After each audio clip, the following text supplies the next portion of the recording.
I have here with me Zoe from Zoie, who's a good friend of mine and a fellow wise peer. So it's really cool to have you. Thanks for having being me. here. Glad to be here. Awesome. So first off, tell us about yourself. Tell us what you're doing. I am an Australian, and part of the Foundation for Young Australians, which is amazing experience and incredible opportunity. So I'm very grateful for that. And what about me? I have such a varied sort of life experience of all mix of things. But I embarked really on this journey last year because there was so many things happening in my life that sort of were a catalyst for it, and it was something that I felt extremely passionate about, wanting to help create a change and be a voice for others who were a bit afraid to come out and speak about what their challenges were that they faced in their lives. Definitely, yeah.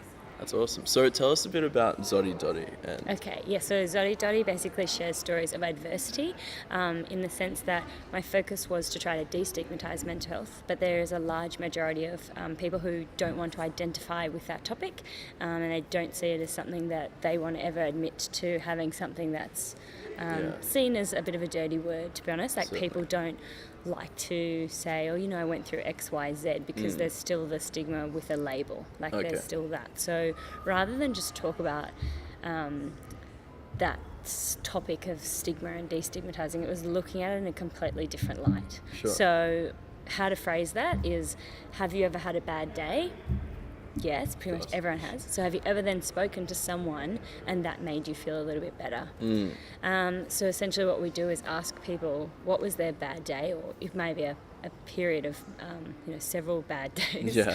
But what enabled them to get through that? Yeah, so okay. we really want to triumph and celebrate the stories of overcoming adversity. Yeah. And that's what we look for, and basically ask people, what made them feel better? What did they do to feel better about themselves during that time? So that's essentially what it is. That's awesome. Yeah. Yeah. So in the hope that they would sort of keep doing that thing that does help them feel a bit better about that? Or? Even more so. I think there's a very rewarding process is seeing the person is able to influence others effectively and positively. So when someone then shares their story, even as I'm doing now, there is hope that I can positively impact someone else's life if anything that I say resonates with them. Exactly. So our hope is that through all the various stories shared and all the beautiful, colourful people that we meet, there's so many people that are so unique and special. And you won't connect with all of them, but some of these stories people will find similarities with themselves, and that is why people want to share, because they know they're having a positive ripple effect to others. Definitely, that's awesome. So what drove you to start Zoie? Obviously I've been through some bad days. End of last year, when I moved into Sunshine Coast, having previously lived in lived and worked in about 5 different cities around the world, which sounds impressive, but it's not. I was always struggling. I went to London, saved up, working 4 jobs to get there, got there, ran out of money from travelling around Europe, and then I was like, what am I going to do? So I think having been through those hard days, I knew that there was more to life than just living this highlighted reel and saying my life's so brilliant, and the way that everyone was marketing themselves online to say this is a photo or a small snapshot of me by the pool or by the beach having a fabulous time. It's like trying to show that what else is behind that image, what else are you actually really going through, and that's something that can connect us on much more deeper level. Definitely, that's awesome. So it was that experience of traveling and sort of realizing as you were traveling? Or? It was more so that I'd been through all these life experiences, and for a long time I never really reflected on why I was the person that I was. I just went out and did stuff, but then as I grew older I was like, what am I really doing? And I was just working in an industry that I didn't love. So I was doing business development management. My mum had died 4 years prior, and my brother, so my mum passed away from suicide. So she took her own life, and then that obviously is something you have to work through and grieve, which I took time out. So I came home, I moved back at the time I was living in the Middle East, and I resigned from my job, came back and sorted out the family sort of stuff. I helped out as much as I could. And then I sort of just wanted to figure out what I wanted to do. And I've always loved kids. I was a nanny for several years and like babysat as soon as I could when I was like 14 years old. So I think for me, I wanted to do something with all the things that I cared about. And so, was reading all those inspirational quotes that you see, like, do what you love. And like, they're always on Instagram and stuff. And it was like, basically, there was something saying, if you can do what you do in your spare time and make a job of that, then you're doing the right thing. 100%, yeah. So, it's pretty much just tried to do what I was doing in my spare time, which was researching about what all of these things are and how they affect people. And I went back to as like a little girl. So when I was 3 years old, I used to walk up to randoms, like in an airport or on a plane or wherever we were, in the street, and say like, "Hi, I'm Zoe, what's your name?" But that was who I was. It's always been who I am. So I think the selfie campaign works because that is naturally my personality. They're going a bit, that's I'm like, awesome. Hey, well, who are you? Like, tell me your story. Like, I've pretty much always been that way. So if I could use those skills to have a positive impact, then that's a wonderful thing. 100%. That's awesome.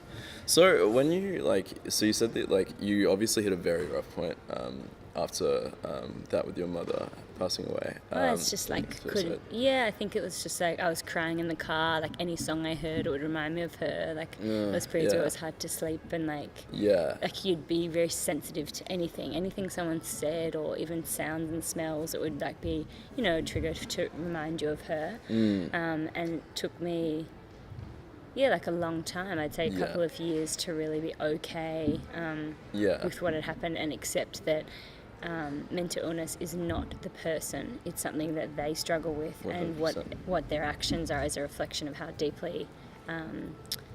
their pain is and how much they're hurting. So it's not ever the person's fault. And that's something that people really struggle to deal with when they're being, copped with a lot of maybe abuse or whatever, because they're right in that in the moment, and people struggle to see that that's not the person, it's what they're dealing with. Definitely. That's the illness. Yeah, for sure. Obviously you needed time, like everyone would need time to grieve something like that. But what, was there anything in particular that helped you get through that? Or, did you seek help or anything like that? And if not, what was the barrier? So for me, I didn't seek help for this because I had a lot of very supportive friends who I just opened up to and I spoke to all the time. They were my network and they were my family. So I moved in with 2 girlfriends and I lived with them and I chatted to them. I was never against getting help, but there was so much going on that I felt like I honestly didn't have so much time. So for me, when I was at university, I had a boyfriend for 3.5 years, and when we broke up, that destroyed me. I was hysterically crying, and I missed him so much that I went and saw the uni counsellor.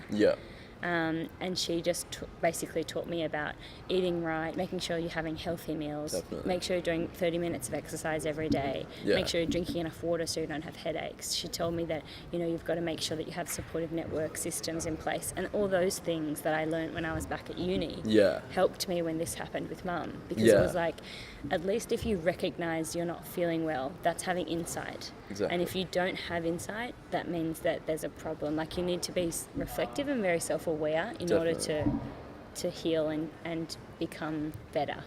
So I think all of those things that I had previously talked about with her really helped me. For sure. And basically the woman was like, you're okay, it's completely normal what you're going through. And I think people just need to hear that despite all these things that happen that seem very unnormal, you are still human, and we're all human, and we all have bad days and bad times, and we can get through it.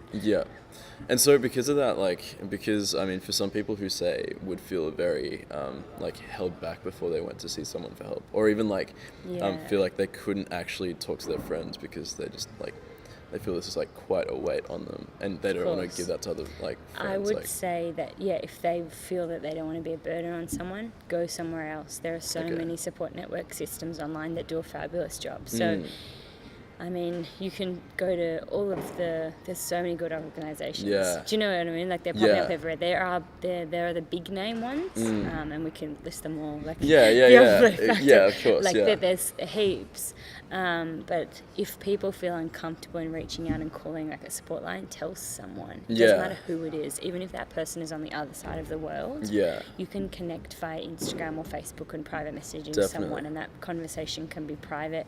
And I'm blown away by the people who are from around the world who are joining Selfie of Support and connecting to Zoie, because it's so amazing how that has happened, because they care so much about it. And 100%. obviously, because there's that deep empathy and they can relate to others, they're already supporting one another just naturally through the comments and posts and DMs with each other. So, I mean, definitely. That's all that Zoie is about as well. It's so I know, cool. it's really cool. So, I mean, of course, if there's anyone that ever watches and wants to share their story with a selfie, just jump on Zoie. Yeah, for sure. And we'll have the link to that caption above. Hopefully, if there's anything else I can add. Yeah, just one last thing. Do you think that we're headed in the right direction? Definitely. Yeah. So I would say that everyone is talking about these things, but rather than just speaking about destigmatizing mental health, it's the action that's required to do that. So, I mean, it's one thing to have a campaign that says, like, yes, we support it. And I think that's fabulous. Like, it's such good momentum behind it to say, like, all these men